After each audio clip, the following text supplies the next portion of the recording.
Here, we're going to take a look at a movie and see if you want to try that on this one. Okay. It's a true story. Jessica Chastain stars in it. It's called The Zookeeper's Wife. The country's completely overrun. They're forcing Jews out of their homes. They're taking us all to the ghetto.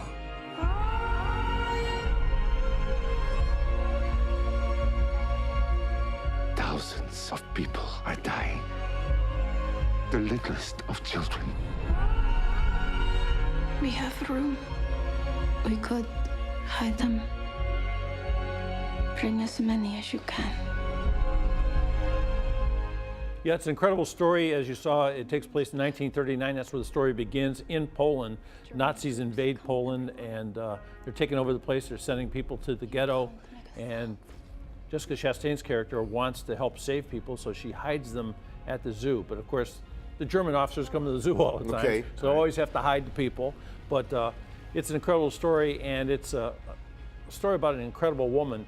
And it's directed by a woman, Nikki Caro. She's directed this picture. But the interesting thing about it, too, is that most of the production crew and everybody involved with this film are women. Okay. So it's a really great perspective, and it's a terrific film. And she has a wild Polish accent in it, too. So I mean, it's really a great movie. But talking to them was a lot of fun, too, because they're so proud of this project.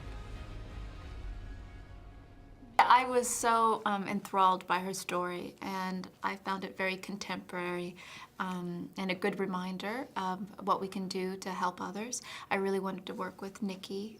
I've been a huge admirer of her work, and so for me, it was a very quick yes to do this film. For me, it wasn't extraordinary. It wasn't a political act to bring so many women to this project.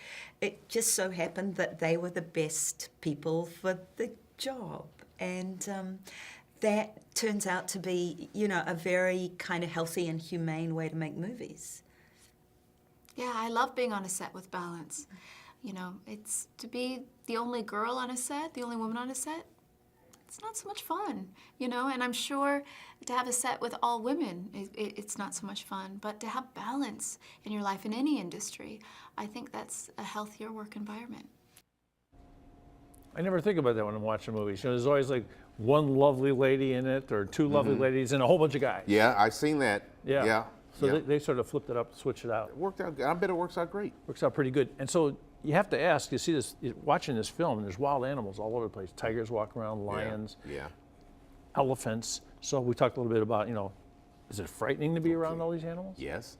Yes. I wasn't scared because I think an animal will only hurt you if you threaten it.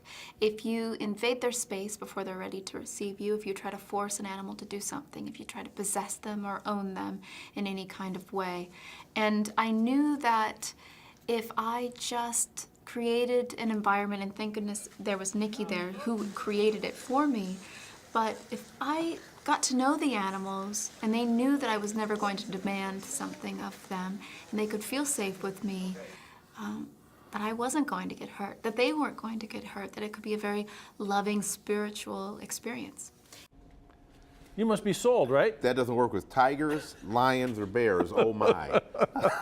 Or pit bulls. So you're spread over there in Solon. You want to get some wild animals No, out I there, don't maybe? know. Absolutely not. There was a guy at Gates Mills that used to have wild animals. Yeah. He used to have tigers and all kinds of crazy Yeah. stuff down What there. happened to him?